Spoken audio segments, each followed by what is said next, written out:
Welcome, class, to Cockpit Familiarization. I'm your instructor, Tom Mahoney.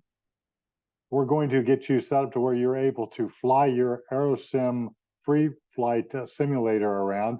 But first, we need to get familiar with all the buttons and knobs and panels and the idea of what things do when you get into your CRJ 700. So here's how it all works. So we're going to take you through the names and the terminologies of how we operate the aircraft. First of all, we'll start out at the top with this panel. This is the MCP, the mode control panel. We refer to it as MCP because we're in the aviation business and we do acronyms.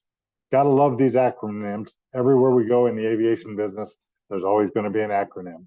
So, mode control panel. The next panel that we are going to be talking about will be the pilot flight display panel.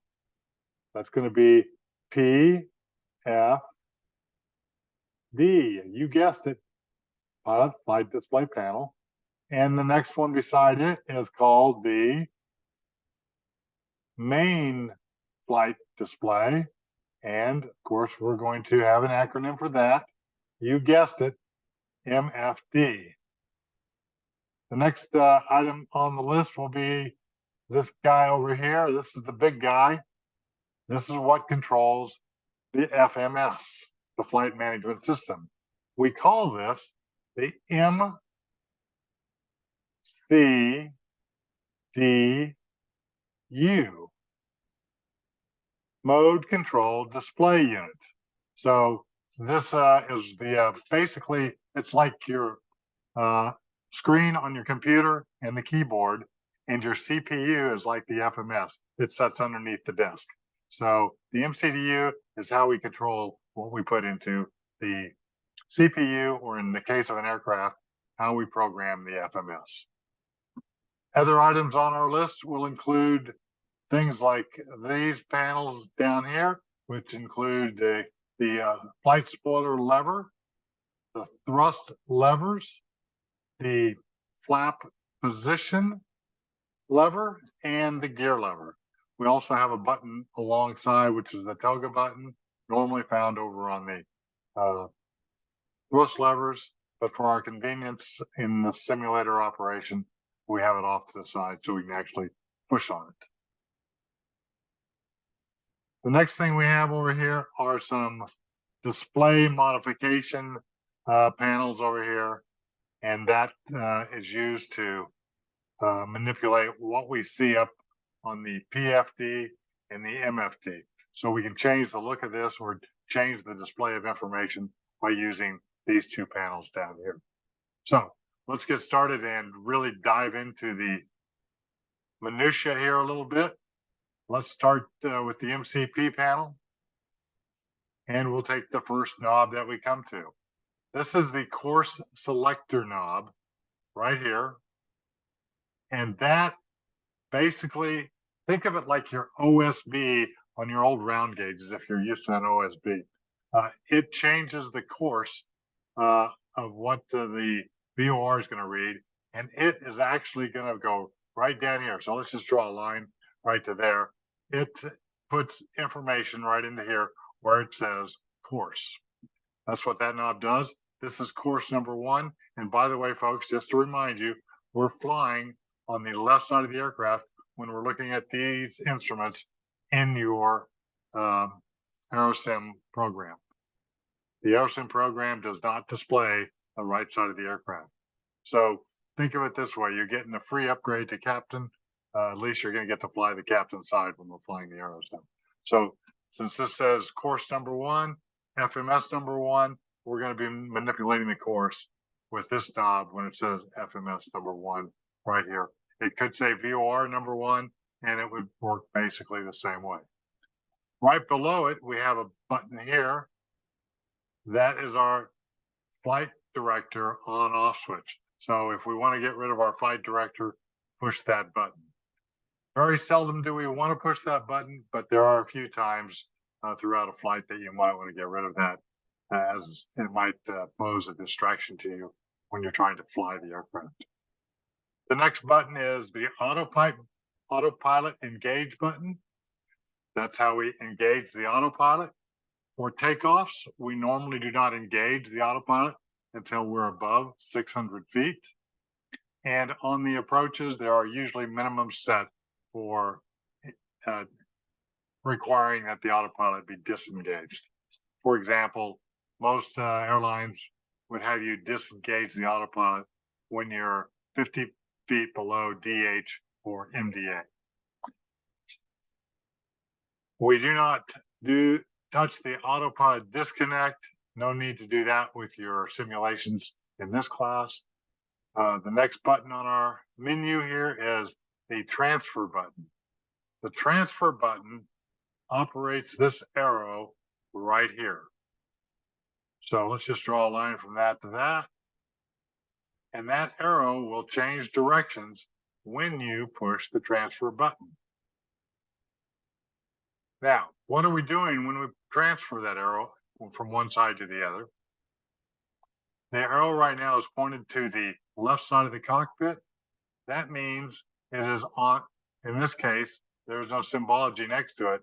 It means it's pointing to the number one side. We happen to be on the FMS side. We happen to be on the captain's side. This is where we want it to point when the captain is flying the aircraft. When the first officer is flying the aircraft, we would click that button and transfer the controls over to flight director number 2, which is shown right here with the FD2. And then the first officer's pilot flight display would be controlling the aircraft. Captain's flying today, so we'll keep it over here pointed to the captain.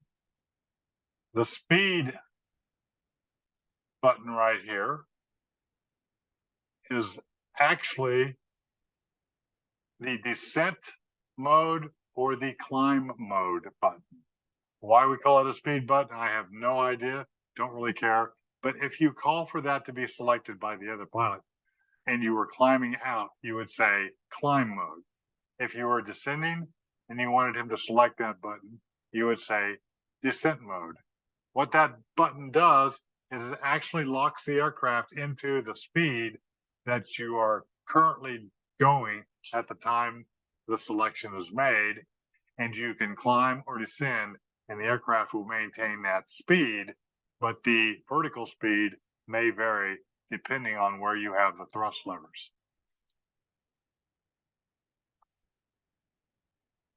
The speed knob controls this guy right there. The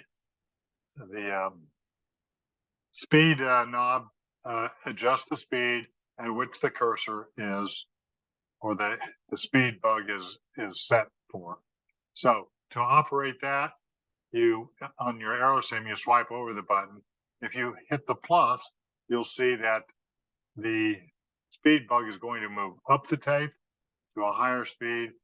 Hitting minus returns it back to as low as 40 knots.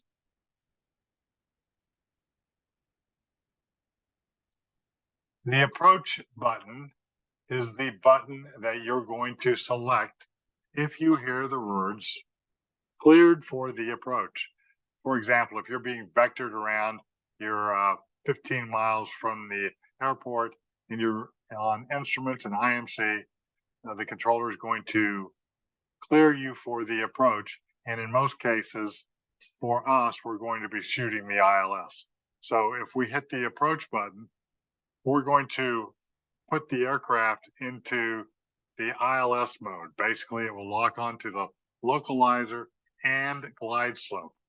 So the approach mode gives us glide slope and lateral navigation. The back course button here, we don't use in our scenarios. Airline pilots typically do not fly a back course. This is what I would call an emergency situation. So guess what? We're not going to use that today. Let's go down to this. This is the heading knob. The heading knob will select the heading that you want to fly, but not necessarily fly it until you do a couple other things, or at least one other thing.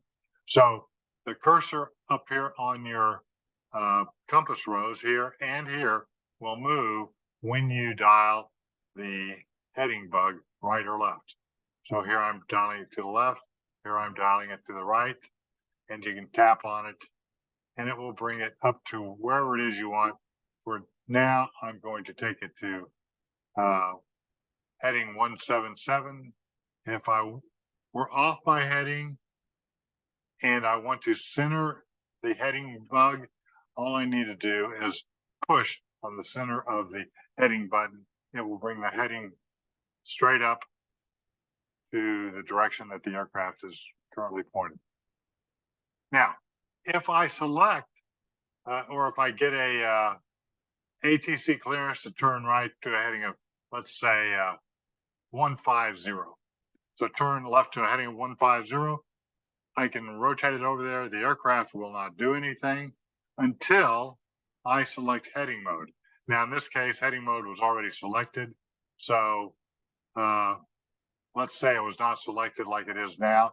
As soon as I select it, you can watch the command bars on your flight director roll to the left, and then you would roll the airplane to the left to follow the command bars. Eventually, it's going to take you over to a heading of 150. And if I want to, I can bring it back, and this is what it would look like as you get close to the heading. Watch the flight director. The flight director begins to level up. So that's how the heading mode works. Select the heading you want to go and engage the heading by selecting the heading button, and that places you in to the heading mode.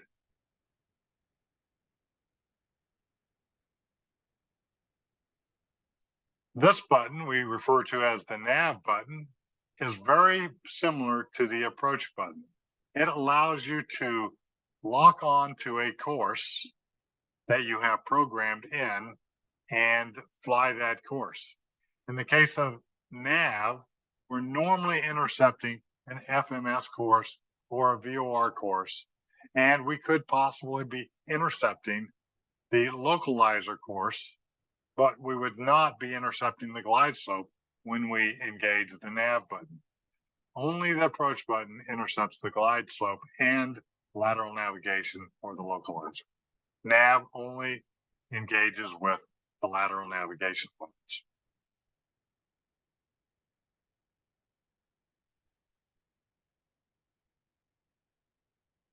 Let's go to the altitude knob. The altitude knob selects the altitude that we want to fly to. Let's get rid of some of this stuff here. I'm going to clear all that out, redraw that. So the altitude knob makes the adjustments to the targeted altitude that we are selecting. In this case, I have 4,000 feet in here. Let's say ATC says climb to flight level or climb to 1-2,000. So I would increase this to 1-2,000.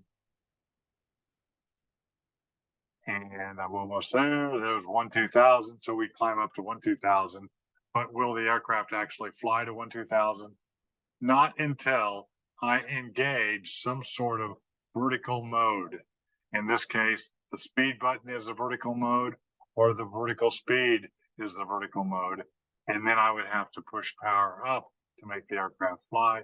We'll get into that for now. What the knobs control is what I'm more interested in for you understanding now. If I push the altitude button up here while I'm climbing or descending, what will happen is that the aircraft will capture the altitude that I'm currently at. So if I'm climbing through 8,000 feet up to 12,000 feet, ATC says, stop your climb. I could reach up here and simply push that button. The aircraft will stop climbing, capture the altitude, and level off. Of course, at that point in time, I would want to pull my thrust levers back so that I don't overspeed the aircraft. The next button here is the avert speed button. this engages the vertical speed selector. So if I select the vert speed, this wheel will now become active, and I can pitch the aircraft up or down and change my vertical speed. And as you'll notice over here, vertical speed is 0. Let's see if I can get changed here. Yep, I'm going up, and it's saying vert speed up 1.1. If I disengage, we go back to a pitch attitude. It's going to capture an altitude. We're not concerned about that just at this point in time. So that's how the mode control panel works. This, of course, mode control panel is available to both pilots, and so the person flying on the right side would have his course selector over here that operates his corresponding FMS course or VR courses. Nothing you have to be worried about in your Aerosim program at this time. All right, let's drop down to the PFD and let's talk about what we see right here. This is what we call the FMA, Flight Mode Annunciator. The Flight Mode Annunciator tells us what the aircraft is actually doing or armed to do. In other words, what it's actually going to fly and what it's prepared to fly momentarily. When the mode control symbology is in green and on the left side of this bar, that tells us that the aircraft is doing exactly that at the current time.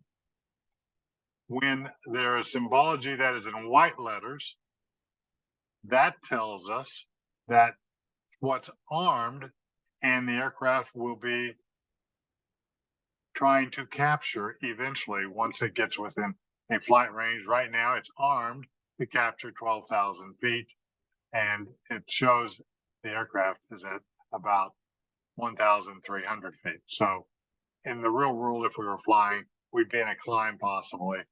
And as we approach 12,000 feet, the altitude in white here would start flashing and then move over and turn green as it captured the altitude. That's the mode FMA, Flight Mode Annunciator. This is the most important thing you'll be looking at and referring back to find out why the airplane's doing what it's doing. In other words, this is what you told the airplane to do. This is what the airplane is actually going to do.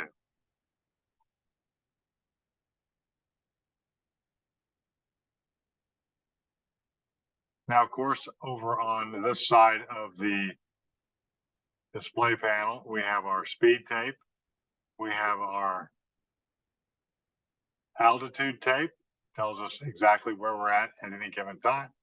And this is our target altitude adjusted by the Alt knob. We have right down here the altimeter setting, and that is controlled by the baro knob. We have the radar altimeter right here, tells us how many feet above the ground we are. Obviously, we're on the ground because it says 0. Hopefully the gear is not up, or we would be probably minus 8 to 9 feet. Right here, we have our V speed selected. And in this case, it's showing V1 at 125, VR at 126, 138. These would normally, before we make any adjustments on them, would be all showing 90 knots. So V1 would show 90, VR show 90, and so forth. And this, of course, is our speed bug, and it also is showing right down here. In this area of the flight display panel, flight display, it shows what our current navigation source is. Right now, it's showing that we're navigating using the FMS number 1, which is the captain's FMS number 1. And we don't really need to have a course in here because it'll follow the magenta line. This is just a message that we do not need to be concerned with right now. Not normally there. And of course, we have our compass rose and we have our vertical speed dial, and it can be numerically read out or digitally read out right there. This whole thing right here is called our flight director. It is comprised of the command bar shown in magenta, and then we have the aircraft symbology, in this case shown with black wings. So whatever we do up here is probably going to change the position of our command bars. And if we were flying without the autopilot, we would fly our aircraft symbology into the command bars as it's shown here. And then the aircraft would actually do what we commanded it to do up here. If we have the autopilot turned on, the aircraft symbology should keep up pretty much with the command bars. And that's the way that works. All right, we have our bank angle up here. We have our pitch angle down here of 10 degrees, up here of 10 degrees. And of course, right in the middle is zero pitch attitude. And we've already talked about the arrow up here and how it's commanded by the transfer button.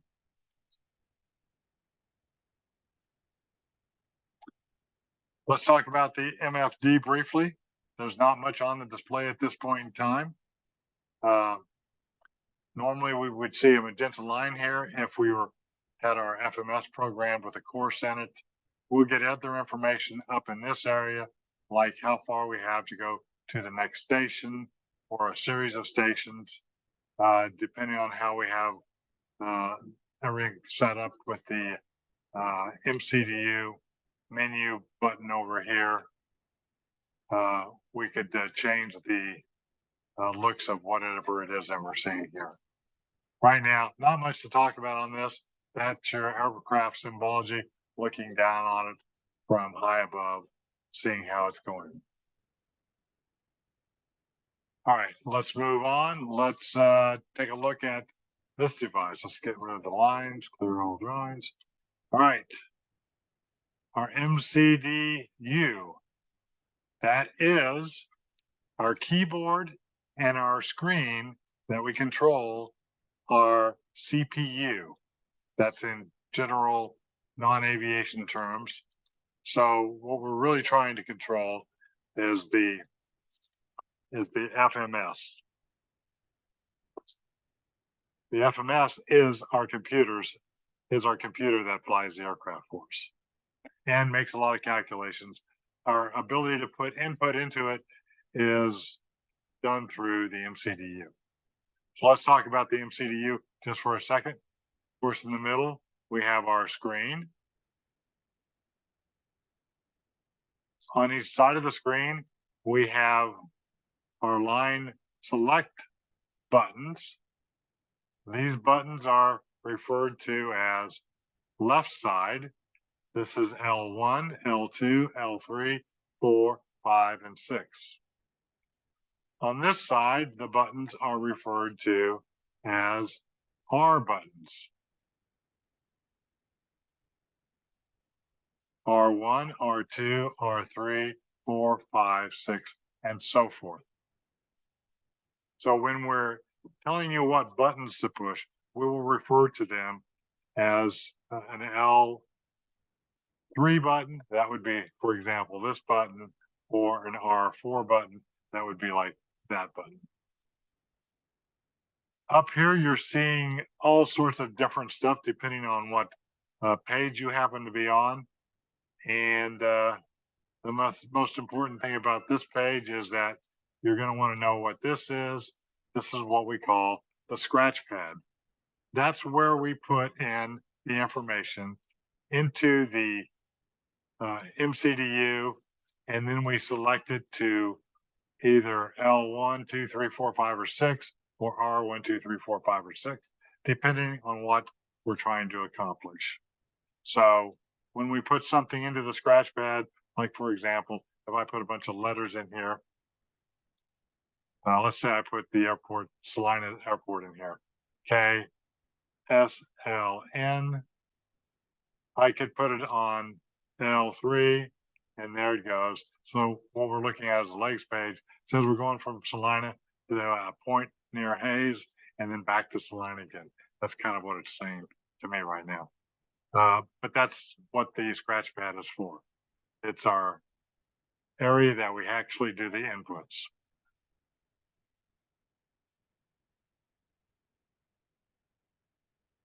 All right, these buttons down here control what screen we're looking at. For example, if I want to look at the index page, I would click that and I would go to the index page. And on the index page, as you would think, I would have a whole bunch of other pages to look at. This happens to be one page of one on the index page. If I select,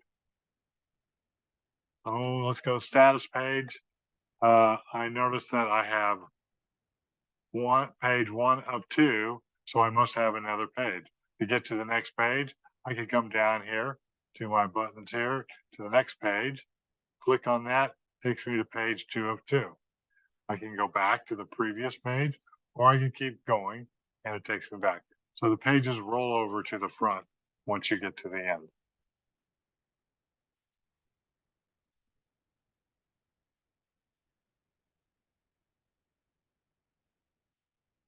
And here I have my numeric buttons, and of course I have my alphabetic buttons. In addition to the alphabet, I have some extra buttons right down in this area. And as you can imagine, if I'm working in my scratch pad and I put LAA, I could space here and put KKN, and I'd see a space between my 3-letter identifiers. If I want to, I can put a slash behind the last entry, and I might be able to put some numbers behind it. If I want to, I can delete the entire scratch pad in one shot by hitting, or if I want to just delete one number at a time, I would hit clear and take my finger off, hit clear again. If I hold the clear button down for approximately 2 seconds, the entire entry in the scratch pad is deleted. The delete button is for things like on my legs page. If I want to delete some item up on the scratch pad, I could put delete, just click it up into my scratch pad, then move it into any one of my positions. Let's delete the lower KSLM, and it's gone. Okay. The clear button does not clear stuff up in the upper portion of the MCDU screen. That pretty much covers the operation of the MCDU, the basics of it anyway. And let's move on. So we have our flight controls and other types of controls that they give us for the simulator, and we'll talk about how we operate those. So you have the flight spoilers, which are on top of the wings. They create drag when you need to have drag. Maybe you need to lose some more altitude more rapidly.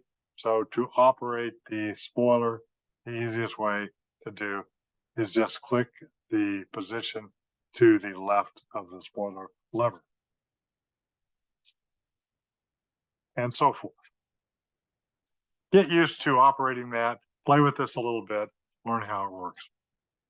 The thrust levers have several positions and unlimited positions between idle and climb. Right now, it's showing in shutoff because the big knobs are right even with the shutoff. To take them out of the shutoff position, I can click those red knobs or those red little squares below it, and it moves the throttles up to the idle position. To bring them back to off, you can click on them and it'll drop them down to off. In the case, you can also click idle, brings them up to idle. If I wanted to go to the climb thrust, I could just click climb thrust.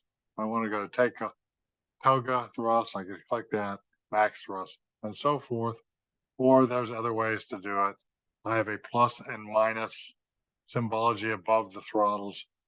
I can just push on them and move them up and down that way. And if I really want to, I can just grab a hold of them and push them up and down. You can do that on your own on the iPod also. Likewise, just like the flight spoilers, the flap selector works the same way. Best way to select flaps or slats is go straight to the number, click on it, and it takes the flap indicator, flap handle to that position. Full flaps at 45, I can click on the 45. If I want nothing but slats, I go to the one position. There are no flaps at this point in time. I can go to 0, and that retracts the slats. So flaps 8, flaps 20, flaps 30, and 45. And then you have the associated slat positions corresponding to a given flap position. The gear handle is as you would think. If you select up, actually I'll just click above it. Gear comes up, not something we want to do when we're on the ground. So let's put it back in the down position. The toga is going to control what happens to my command bars. They'll rise up to the go around position or take off position. And at that point in time, I would follow the command bars if I hit toga and possibly add thrust at that point in time. Okay, let's talk about how we change stuff on the displays. We have a bearing button down here. The bearing button, if we push it, puts some symbology right down here in the corner, showing us how the bearing pointer is going to look. There's the ADF pointer, FMS pointer. We don't generally use that because it clutters up our screen. Likewise, number 2 is showing down below. If we turn them both on, they're going to be one above the other. Generally, I don't like flying with this stuff turned on. Not necessary for this aircraft, for what we fly, for the way we fly. The next thing we'll take a look at is, you'll notice right here, it says format and range. Format is circling on the outside of the range button. Well, that blue line is actually indicates this knob right here. So when we're turning the outer knob, we're changing the format up here on our MFD. If I want to change the range on the MFD, for example, it's right now at 40 on the outer ring, 20 on the inner ring, I can change it by doing this. Let's get rid of this scratch stuff on there. All right, so format is here. I can change the format.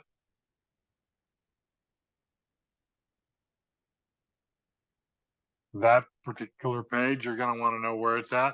That's called our plan view. Some people refer to it as north up because the N is on top.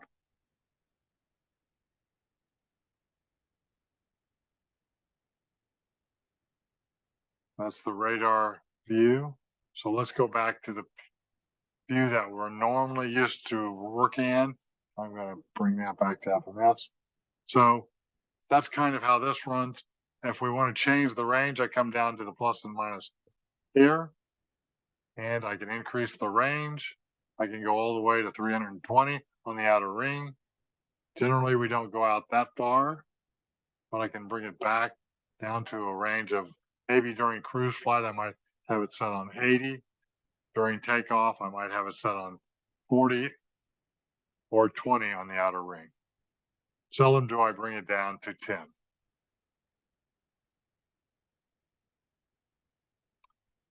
Nav source is an important button for us. Nav source changes how we're navigating. Right now, we're navigating using FMS1. If I change that to VOR, it would be something like this. Now I'm operating with VOR1. We're not picking up a VOR signal, so it's in red, so therefore it's not active. If I'm in a course like this, I can show you how that course selector works right now. See that? That's like an omni-bearing selector on your old round VOR heads.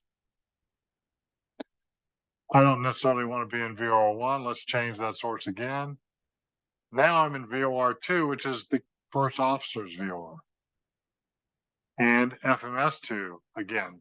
So where do I really want to be if I'm on the captain's side? I want to be in FMS1, not FMS2. So let's change it all the way back over to FMS1. Now everybody's happy.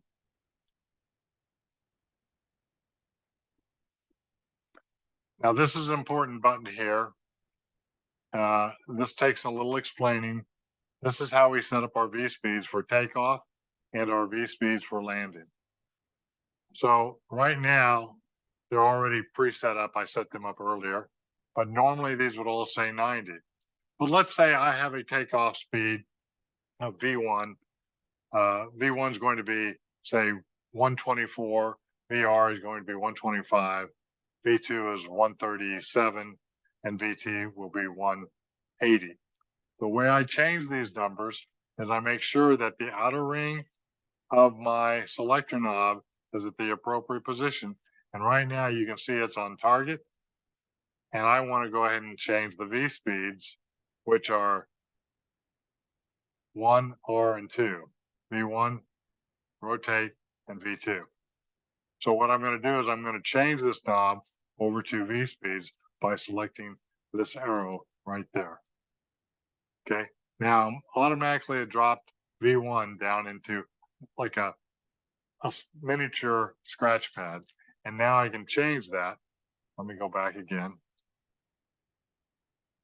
by just turning the knob. Okay, I said I wanted to change it to 125. I'll make it 124. So there's 124. Now to capture that, I go up and select it, and it puts that number back up here, and it brought VOR down to here, and I want to change that to 125. I've just changed it to 125. I hit select, and it brings now V2 down to my miniature scratch pad, and I can change that to say 137. And then I would select, and it takes me back to V1. I'm done with V1, but I still need to do VT, which is the same as V target.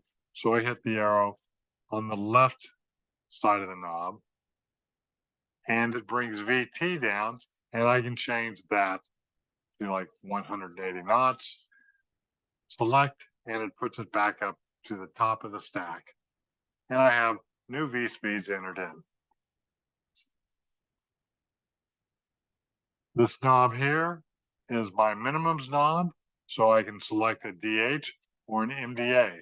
DHs are obviously for precision approaches, like an ILS. An MDA is for a non-precision approach, like a VOR approach. How do I manipulate that? Well, right now it's selected to MDA, as you can see by the little notch. I can select DH by hitting that little arrow. Now it'll go to DH. So if I want to set a DH for like on an approach, if it's an ILS, typically it will be somewhere maybe around 200 feet for a Cat 1 approach. So I could click on this, and as you can see, DH shows up right here.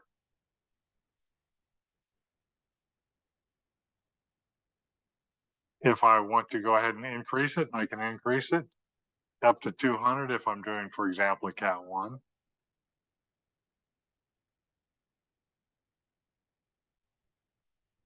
But let's say I want to do an MDA approach instead. I can push the center of the button here and I can delete my DH completely. It's gone. And so is my little squiggly line. If I want to set an MDA, switch the knob over to MDA and I can hit MDA. Let's say my MDA happens to be 2,200 feet.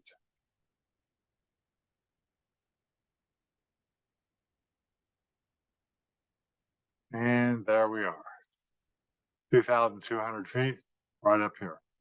If I want to get rid of it, I can push the knob and it goes away.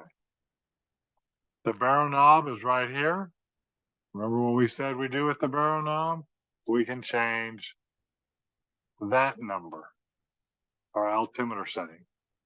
If I push the HPA/IN button, I change from HPA from inches of mercury to HPA.